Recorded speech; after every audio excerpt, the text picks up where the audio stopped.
Hey guys, welcome to our channel foodie plate. ఈరోజు మీకు healthy breakfast recipe అయితే చూపించబోతున్నానండి.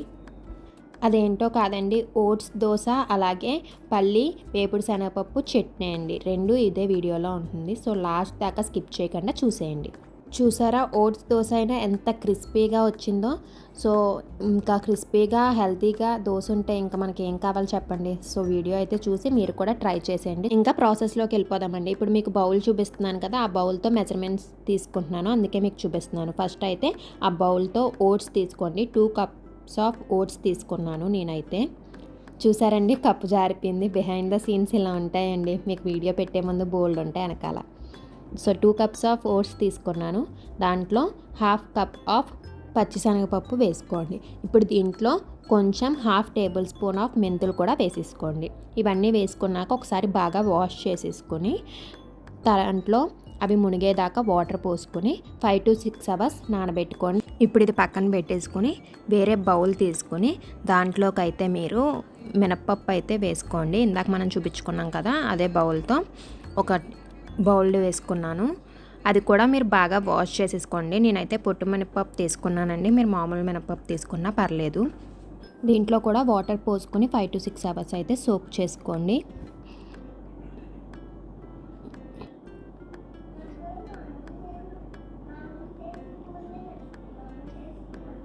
Six hours అయితే నేను నానబెట్టేసుకున్నానండి. ఇప్పుడు దీన్ని పొట్టు మినపప్పు కాబట్టి ఆ పొట్టు అంతా తీసేసుకోవాలి కాబట్టి మళ్ళీ ఒకసారి వాష్ చేసుకున్న పొట్టు అంతా తీసేయాలండి. అదే మీరు నార్మల్ మినపప్పు అయితే కనుక ఈ స్టెప్ అయితే మీకు ఉండదు. కానీ ఈ పొట్టు ఉంది కదండి, దాంట్లో చాలా మంచి హెల్త్ బెనిఫిట్స్ అయితే ఉంటాయండి చాలా. కానీ మనమైతే వాడం కదా ఈ పప్పు పొట్టుని. అలాగే మనం పెసరపప్పు ఉంటుంది కదా, పెసరట్లు వేసుకునే పప్పు, ఆ పొట్టుని కూడా మనం వాడం కదా. కానీ ఆ పొట్టుతో మనం వడియాలు పట్టుకోవచ్చండి. మీకు ఆ రెసిపీ అయితే మేము త్వరలోనే మా ఛానల్లో పెట్టబోతున్నాము, ఒడియాలు ఎలా పట్టుకోవాలి అన్నది. సో దానివల్ల చాలా హెల్త్ బెనిఫిట్స్ ఉంటాయి కాబట్టి మీరు కూడా పట్టుకోవాలి అనుకుంటే మా ఛానల్ని సబ్స్క్రైబ్ చేసుకోండి. అప్పుడు మేము వీడియో పెట్టినప్పుడు మీకు నోటిఫికేషన్ వస్తుంది కాబట్టి మీరు ఆ వీడియోని చూసేయచ్చు. సో ఇప్పుడు అదంతా వాష్ చేసేసుకున్నాక పొట్టంతా తీసేసుకోండి. ఇప్పుడు ఒక మిక్సీ జార్లో మనం వాష్ చేసేసుకున్నాం కదా, పొట్టంతా తీసుకున్న మినపప్పును వేసేసుకొని మిక్సీ అయితే పట్టేసుకోవాలండి. దోశ బ్యాటర్ ఏ కన్సిస్టెన్సీలో పట్టుకుంటామో అదే కన్సిస్టెన్సీలో పట్టుకోండి. వాటర్ ఏమన్నా కావాలి అనుకుంటే యాడ్ చేసుకోండి. ఇప్పుడు ఆ బ్యాటర్ని ఒక గిన్నెలోకి తీసేసుకోండి. తర్వాత అదే మిక్సీ జార్లో మనం ఓట్స్ అండ్ అలాగే పచ్చిశనగపప్పు నానబెట్టుకున్నాం కదా, వాటిని కూడా దాంట్లో వేసేసుకుని అవి కూడా బ్యాటర్ కింద, దోశ బ్యాటర్ కింద రెడీ చేసేసుకోండి. దీంట్లో కూడా మీకు వాటర్ కావాలి అనుకుంటే వేసుకోవచ్చు. మనం వాటర్ వేసి సోక్ చేసాం కదా, ఆ వాటర్ వేసేసుకోవచ్చండి. అది కూడా ఒకసారి మొత్తం వేయకండి, ఎందుకంటే మరి లిక్విడ్ కన్సిస్టెన్సీలో వచ్చేస్తుంది. అలా కాకుండా దోశ బ్యాటర్ ఏ కన్సిస్టెన్సీలో ఉంటుందో ఆ కన్సిస్టెన్సీ వచ్చేదాకా మిక్సీ పట్టుకోండి.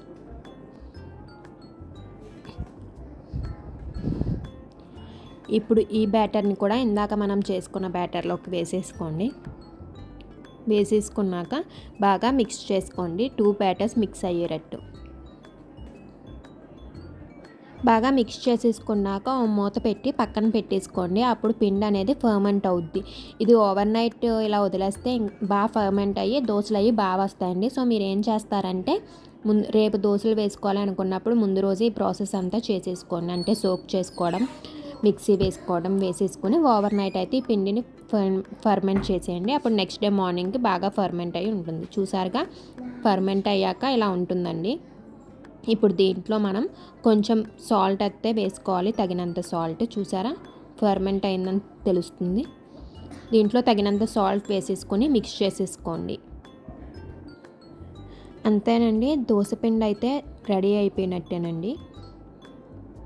ఇది మనం ఫ్రిడ్జ్లో పెట్టుకుంటే 1 వీక్ దాకా వస్తుందండి. 1 వీక్ దాకా మనం యూజ్ చేసుకోవచ్చు. ఇప్పుడు దీనికి చట్నీకి అయితే మనం పల్లి అలాగే వేపుడు శనగపప్పు చట్నీ రెడీ చేసేసుకుందామండి. ఈ చట్నీగా అయితే దోశలోకి చాలా టేస్టీగా ఉంటుందండి. ఫస్ట్ అయితే ఒక ప్యాన్ పెట్టేసుకొని దాంట్లో ఆయిల్ వేసుకొని దాంట్లో కొంచెం జీలకర్ర అలాగే పల్లీలు కూడా వేసేసుకోండి. ఒక చిన్న గ్లాస్ ఆఫ్ పల్లీలు వేసుకుంటే అదే గ్లాస్తో 2 గ్లాసులు వేపుడు శనగపప్పు అయితే వేసుకోవాలండి. పల్లీలు వేసుకున్నాక దాంట్లోనే ఒక 4-5 వెల్లుల్లి రెబ్బలు కూడా వేసేసుకొని వేయించుకోండి. అవి ఫ్రై అయిపోవాలండి. అవి ఫ్రై అయ్యాక దాంట్లో కరివేపాకు రెబ్బలు కూడా వేసేసుకోండి. అవన్నీ ఫ్రై అయిపోయాయి మొత్తం అనుకున్నప్పుడు వేపుడు శనగపప్పు అయితే వేసుకోండి. ఇవి ఎక్కువ ఫ్రై అవ్వక్కర్లేదు అసలు. సో అది వేసేసుకున్నాక ఒకసారి మిక్స్ చేసేసుకుని దాంట్లోనే కొంచెం కొత్తిమీర కూడా వేసుకుని మిక్స్ చేసేసుకోండి. అలాగే లాస్ట్లో అయితే చింతపండు వేసుకొని స్టవ్ ఆఫ్ చేసేసుకోండి.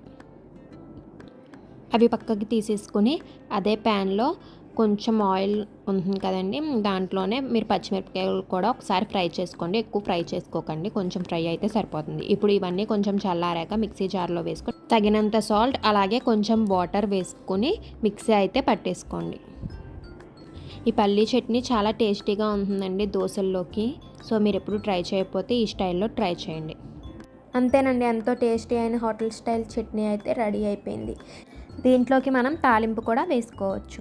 ఈ వీడియో కనుక మీకు నచ్చినట్లయితే లైక్ చేయండి, అలాగే మీ ఫ్రెండ్స్ అండ్ ఫ్యామిలీతో షేర్ చేసుకోండి. Thank you for watching. See you in the next video with a new recipe.